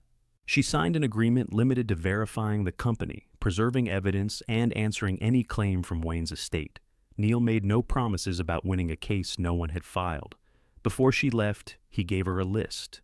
Certified state company filings, certified recorded deed, complete title report, tax payment history, insurance history, bank or bookkeeping records showing the purchase funds, statements from Arthur, Carl, and anyone who knew why Wayne created the arrangement. You're building a fence, Glenda said. I'm checking whether the fence already has holes. She called Vernon from the parking lot. He answered after 2 rings. Glenda, I wondered when you'd get to me. You knew about Homer? I knew Wayne set money aside under those initials. I didn't know what he bought. Kachemak Ridge Holdings. That explains KRH. Do you still have the old records? I have what tax rules made me keep and what caution made me keep longer. Would you show them to an attorney if you're the one asking? Vernon lived north of Palmer in a house with a basement office. File boxes stood on metal shelves, each labeled by year. He put on cotton gloves before opening the oldest one. Wayne began separating funds in 2006, he said, mostly from his owner distributions, a little from repair work he did personally. Then there was the sale of that narrow parcel beside the old gravel pit. Did I sign any of this? No. Should I have known? That's not a bookkeeping question. It is, if money was missing from our household. Vernon looked over his glasses. The household received the amount Wayne had agreed to contribute. He saved from what remained under his control. I saw no hidden debts and no unpaid family expenses. He found a ledger page marked KRH Reserve. Payments continued for years after the purchase. Insurance, taxes, a roof repair, gravel for the drive, chimney cleaning. Wayne had funded each expense from his distributions before moving the rest into personal savings. Was he competent? Glenda asked. In 2006? Yes, completely. He argued with me for 3 weeks over whether a hauling charge belonged under production or maintenance. And later, Wayne reviewed these entries every year until 2019. After his diagnosis, I prepared summaries, and he checked them with you nearby. I didn't know what KRH meant. He told me it was separate property maintenance. You were usually dealing with cidery figures while we discussed it. Vernon's expression changed as he understood how carefully Wayne had kept two conversations moving beside each other. Did he tell you why? Glenda asked. He said the orchard would go to his children, and he had made another provision for you. That was all. Would you put that in writing? Yes. Vernon copied the relevant ledgers and tax schedules. Neil later obtained certified versions from the accountant who had filed Wayne's returns. The figures matched. In February, Neil hired Deborah Jones to examine the property records independently. Deborah worked from certified documents requested directly from the state and borough. She didn't use Arthur's copies until she had built her own chain. She met Glenda at Neil's office with a binder divided by colored tabs. The company was formed properly, Deborah said. It bought the Diamond Ridge Road parcel in 2006. The deed was recorded 8 days after the sale. No later deed transferred it out. She turned a tab. These are the company reports. Wayne maintained the entity. This is the operating agreement from Arthur's file. I compared the signatures with recorded documents and with samples from the Orchard Bank. Do they match? Glenda asked. In my professional opinion, yes. What about the pages themselves? The paper, printing, notary seal, and formatting are consistent with documents prepared at that office in 2006. I found no sign of substitution or alteration. Deborah had also traced the parcel backward through prior owners and checked for mortgages, judgments, tax claims, access disputes, and competing interests. The chain is clean, she said. Kachimak Ridge Holdings owns the property free and clear. Neil placed Wayne's notarized letter beside the report. And Glenda owns the company. Deborah nodded. The successor filing is consistent with the operating agreement. It was the first time someone with no history with Wayne had confirmed the entire arrangement. Arthur had prepared it. Vernon had recorded the money. Carl had helped close the cavity. Any one of them could be accused of loyalty or memory. Deborah had known none of them before examining the file. Glenda asked her to check one more thing. If someone removed the letter, would the company agreement still work? Yes. The letter explains intention. It doesn't create ownership. And if the key opened nothing, the key isn't legally necessary either. The rejected object had carried Glenda to the proof. The proof did not depend on the object remaining persuasive to anyone else. Carl signed his statement at Neil's office. He described Wayne bringing the base to his shop in 2006, cutting into the oak corner, and asking whether anyone had seen it. He also described opening the compartment with Glenda in October. Neil attached their photographs, the notebook entry, and Carl's signature from that day. You left out where I called Wayne a fool, Carl said. It wasn't legally useful, Neil replied. Few true things are. Neil stored the original letter and agreement in his office safe. Glenda placed the photograph and key in a bank box. She kept certified copies in her lockbox and gave another set to Carl. By the end of February, the binder on Neil's desk held a continuous line from Wayne's healthy years to Glenda's ownership. No part required anyone to take her word alone. In March, a man named Marvin Perry called her. He said he was a developer in Homer. He watched new property and company filings near Diamond Ridge, and Glenda's name had appeared during his research. Are you selling the Bluff parcel? He asked. No. Would you consider an offer? I don't know yet. Marvin asked permission to send one anyway. Neil advised her to receive it without agreeing to anything. The written offer arrived the next day. Marvin proposed $610,000 in cash for the parcel and cottage, subject to a short inspection period. He would pay ordinary closing costs. Glenda carried the letter to Neil's office. Is this serious? She asked. He included proof of funds. Why so much? Neil called Marvin with Glenda listening. The view parcels along that stretch are scarce, Marvin explained. The cottage may be usable, but I'm pricing the land. Honestly, an appraisal could put it nearer $650,000. I'm offering speed and certainty. Why tell her it may be worth more? Neil asked. Because she'll learn it before closing, and I prefer not to have people hate me halfway through a transaction. After the call, Neil placed the offer in the evidence binder. You don't have to sell, he said. I know. You also don't have to decide today. Glenda looked at the amount again. Dean had called the pressed scrap wood not worth the gas to haul.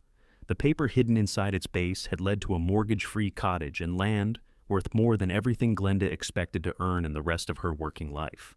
She did not call Dean. She did not call Rhonda. She did not answer Marvin. She asked Neil to order a full appraisal and keep the offer private. Then she drove to Carl's shed and continued rubbing oil into the repaired oak, while the proof waited behind a locked office door. The appraisal came back at $648,000. It valued the cottage modestly, and most of the price came from the bluff acreage, road access, and view. Glenda read the report at Neil's desk, then asked what it would cost to make the cottage livable year-round. That's a contractor question, Neil said. I know one contractor I won't ask. She rejected Marvin's offer in writing. She thanked him and said she wasn't selling. Marvin called once more. If the number is the issue, I have room, he said. The number isn't the issue. What is? I've owned the place for less time than Wayne hoped I would. I'm not ready to let someone remove it. Marvin understood development well enough to know what she meant. His plan would keep the land and replace the cottage. If you change your mind, call me before another buyer, he said.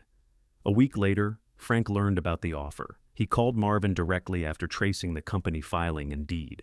Marvin confirmed he had made a serious cash proposal. He also told Frank the amount. There was no confidentiality agreement preventing it, though Glenda wished he had shown more discretion. Frank called her that evening. $610,000, he said, before saying hello. Glenda was at Carl's workbench fitting a new wooden handle to the press bar. She put the phone on speaker so Carl could hear. Marvin shouldn't have told you. That's your concern? It's the one I mentioned. You turned him down. Yes. Frank laughed once. You're living over a laundromat and you turned down $610,000. That's correct. You don't understand what you're holding. I have an appraisal. Silence followed. Frank hadn't known about the appraisal. Glenda saw Carl notice the pause. What did it appraise for? Frank asked. That isn't your business. It becomes our business if Orchard Funds bought it. Neil Henry has the financial records. You can write to him. Neil Henry? My attorney. Frank recovered quickly. That makes this harder than it needs to be. No, it makes you call the correct office. He shifted to the warm, measured voice he used with reluctant sellers. Glenda, nobody wants a court fight. Dean is willing to discuss a division. You could sell the property, reimburse the estate for the purchase funds, and keep a reasonable share. Who decides reasonable? We would negotiate. You mean you'd name a number? I'm trying to find a practical solution.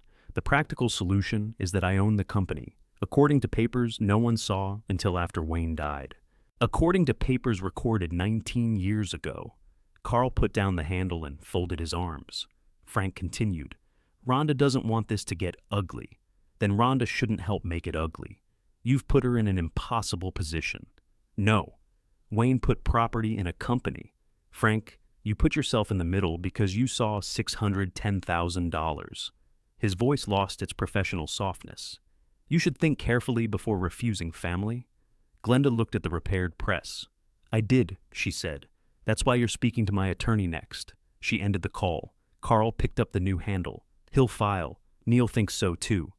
What do you want me to do? Come with me Saturday. To what? The spring market. Carl frowned. You need onions badly enough to take a witness? I need canning lids. I also need not to hide because Frank made a phone call. The Alaska State Fair's spring market used 2 exhibition buildings and a row of outdoor stalls. The Schultz Orchard booth stood near the center of the first building. Dean and Rhonda had reopened it for the weekend to remind customers the cidery still existed while they considered the sale. The display used Glenda's old price board and photographs she had taken during harvests. Frank had added a large sign offering private orchard tours by appointment. Glenda saw them before they saw her. Carl went to speak with a tool vendor. They agreed to meet by the entrance in 20 minutes. Glenda bought canning lids, applewood chips, and a bag of dried beans. Then she stopped at a grower's stall across from the orchard booth. Dean noticed her. By the time he crossed the aisle, Frank had moved beside Rhonda. The 3 of them formed a line without appearing to plan it. Dean waited until customers were close enough to hear before calling Glenda a thief.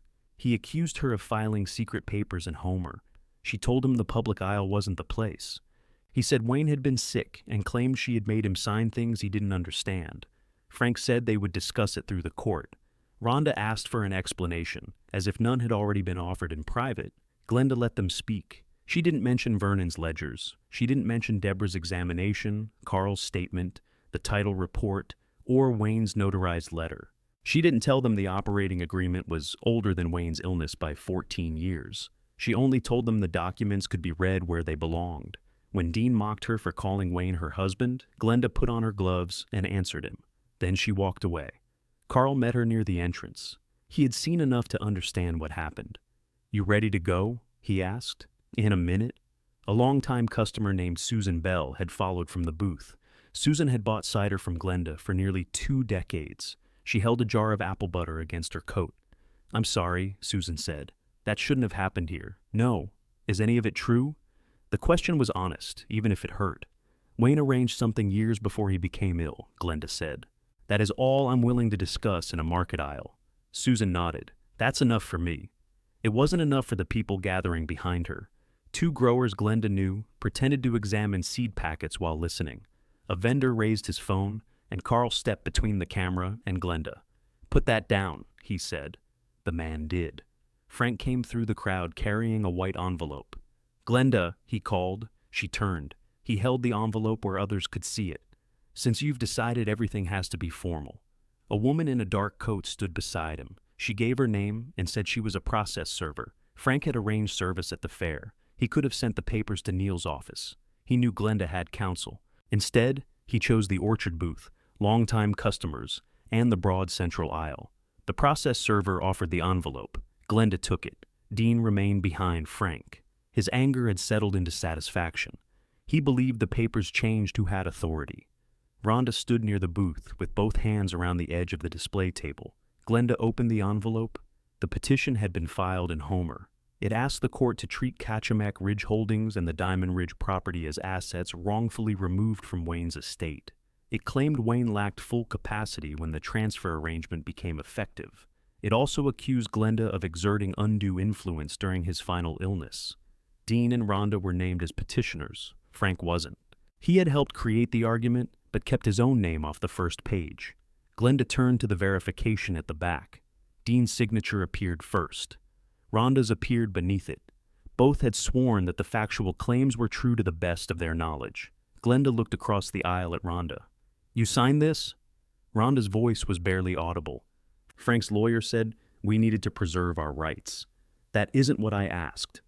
Rhonda glanced at Dean. "Yes," she said. "I signed it." Dean stepped closer. "You had your chance to explain." Glenda held the petition against her bag. "No," she said. "You had your chance to ask." "We did ask." "You accused, because you won't show us anything. You filed sworn claims without seeing anything." Frank moved between them. "This conversation is finished." Glenda looked at him. "You arranged it. I advised my wife. You found the property, contacted the buyer, suggested the division, and brought a process server to the fair. I'm protecting Rhonda's inheritance. And your commission." Frank's mouth tightened. Dean pointed toward the petition. "You cannot sell until this is settled. I already refused the offer." That caught him off guard. "What?" "I'm not selling." Dean looked at Frank. Frank hadn't told him. For the first time, the line between them showed. Frank recovered. Intentions change. The court can prevent any transfer. The court can read your petition first. Dean's face reddened again. Dad was dying. You controlled everything around him. His appointments, his accounts, who saw him. Carl stepped forward. Glenda touched his sleeve before he could answer. She wanted Dean to finish. Dean continued. "You had 5 years to get whatever signatures you needed. Then the moment he was gone, you took records out of the house and drove to Homer. Every person within several yards could hear him." Glenda said, "Is that the claim you intend to make under oath?" "It's the truth, even the part about when the papers were signed. You haven't proven otherwise. I asked what you intend to say." Dean lifted his chin. "Yes?" Glenda turned to Rhonda. "And you?" Rhonda looked sick, but Frank's hand rested against her back. "We both signed," she said. That was the commitment, not the angry words, not the public service, and not Frank's private proposal. Dean and Rhonda had placed their names beneath a version of Wayne's final years that accused Glenda of using his illness for money. Glenda folded the petition along its original crease and returned it to the envelope. "Neil will answer," she said. She left with Carl beside her. In the parking lot, he opened the truck door but didn't get in. "You could have stopped Dean with one date," he said. "I know." "Why didn't you?" "Because Neil told me not to argue evidence in an aisle. That's the lawyer's answer." Glenda put her bag on the floor of the truck. "I wanted to know how far they would go without seeing it." Carl looked back toward the exhibition building. "Now you know." Neil filed a short response, denying every claim. He attached no evidence beyond the company record required to establish Glenda's standing. Then he sent formal requests asking Dean and Rhonda to identify every fact supporting incapacity, every witness who had seen coercion, and every document they claimed was altered. Their lawyer answered mostly with suspicion. Glenda had controlled access during Wayne's illness. Glenda had kept notebooks. Glenda had removed the press. Glenda had traveled to Homer without notifying the family. The cottage had not appeared in the will. None of it reached back to 2006. The court set a hearing for June in Homer. Neil placed the notice on top of the evidence binder. "They've committed to their dates," he said. "Now we let the dates answer them." The hearing room overlooked the Homer harbor, though no one at the front table looked toward the windows. Dean sat with Rhonda and their lawyer. Frank occupied the row behind them. He wore his best suit and kept a yellow pad open on one knee. Glenda sat beside Neil. Carl, Arthur, Vernon, and Deborah waited behind her. The judge began with one question. What evidence shows Wayne Schultz lacked capacity when he created this arrangement? Dean's lawyer stood. "The transfer became effective at death, Your Honor, after years in which Mrs. Schultz controlled his care and finances. That tells me when she received the membership. When did Mr. Schultz sign the agreement?" The lawyer checked his notes. 2006. "And when was his illness diagnosed?" 2020. The judge looked at him. 14 years later. Dean's lawyer shifted to claims about hidden assets and orchard money. Neil waited until he had finished. Then Arthur took the witness chair. He identified the recorded deed, the operating agreement, and Wayne's notarized letter. He explained that Wayne had formed Cottage Ridge Holdings, while healthy, and had never changed its successor terms. "Did Glenda Schultz attend those meetings?" Neil asked. "No." "Did she know about the cottage?" "Not according to Wayne, and not according to her reaction when she came to my home." "Did Wayne's children attend?" "No." Dean's lawyer asked whether secrecy suggested improper intent. Arthur answered, "It suggests Wayne wanted privacy. The documents themselves state his intent." Vernon went next. He opened the old ledgers and showed where Wayne's owner distributions, separate repair earnings, and land sale proceeds funded the purchase. The entries began in 2006 and continued through taxes, insurance, and maintenance. "What was Wayne's mental condition when these payments began?" Neil asked. "He was fully competent." "How do you know?" "He reviewed every figure, questioned classifications, and signed the year-end records."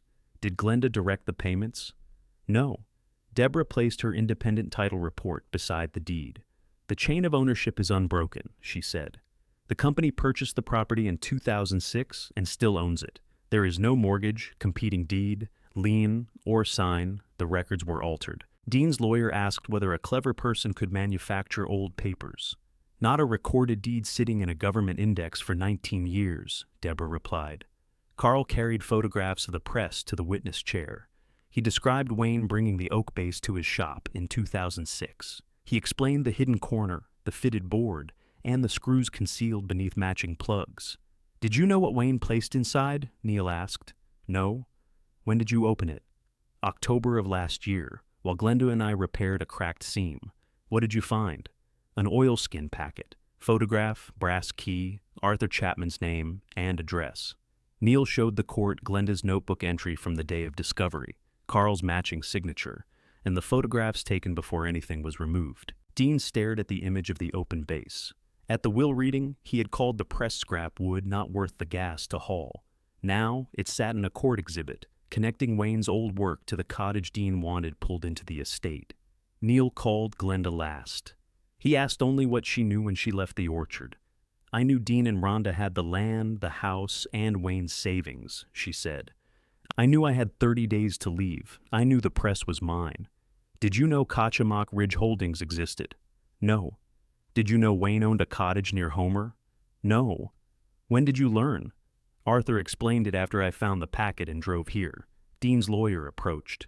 You managed Wayne's appointments and accounts during his illness? Yes. You controlled who entered the house? No. I asked people to call before coming when Wayne was sleeping. You had access to his signature? I had access to my husband. That isn't the same thing? The lawyer held up Wayne's letter. This expresses concern about his children. You benefited from that concern. I benefited from a decision he made 14 years before he got sick. That was the whole case in one sentence. The judge reviewed the filings before speaking. The petition relies on events during Mr. Schultz's final illness. The ownership arrangement predates that illness by 14 years. It is supported by recorded documents, continuous financial records, independent title evidence, and living witnesses. Suspicion arising after the property gained value is not evidence of incapacity or undue influence. She dismissed the contest. Kachemak Ridge Holdings remained under Glenda's sole ownership. The cottage did not belong to Wayne's probate estate. Dean and Rhonda received no share of it, and each side bore its own legal costs. Outside the courtroom, Dean walked past Glenda without speaking. Frank followed, already telling him they should review appeal options. Their lawyer said, "There is nothing here to appeal," and kept walking. Rhonda remained near the courthouse doors. I believed Frank knew what he was talking about, she said.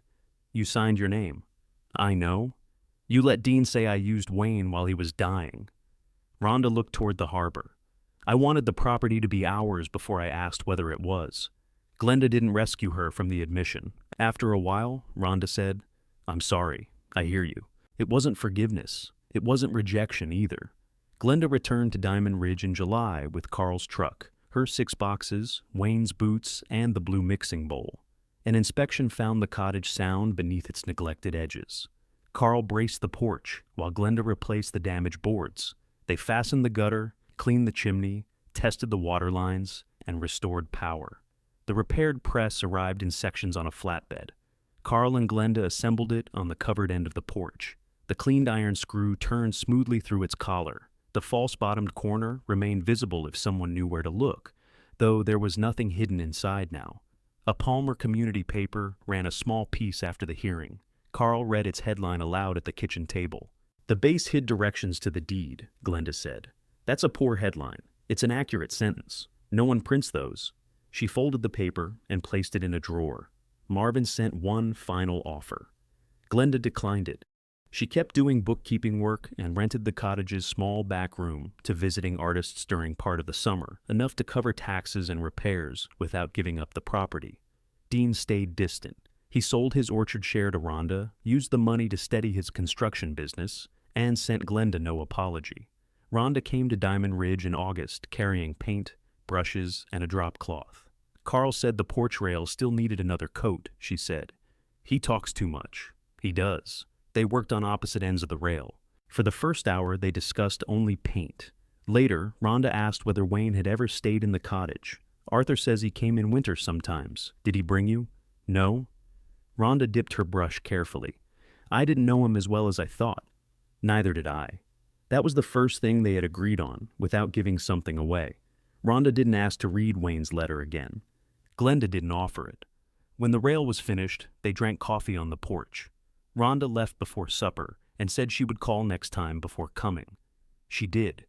In September, a neighbor offered Glenda apples from trees that produced more fruit than one household could use. Carl drove down from Palmer for the pressing.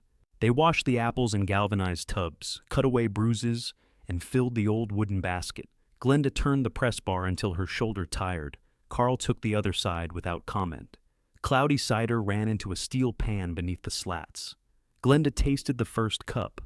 Well, Carl asked, it needs another day before we bottle it. He laughed so hard he had to sit down. They pressed enough for the neighbor, enough for Carl to carry home, and enough for Glenda to keep through winter. The porch smelled of apples and clean oak. If stories about reclaiming dignity after family abandonment matter to you, subscribe and return for the next inheritance story. That evening, Glenda washed 2 cups and set one upside down beside the sink for morning. She opened her last packed suitcase and placed Wayne's boots near the back door. The empty case went on the closet shelf. Outside, the restored press stood whole beneath the porch roof. Glenda turned the brass key in her own lock, switched on the porch lamp, and sat above Kachemak Bay while warm light settled around the cottage she called home.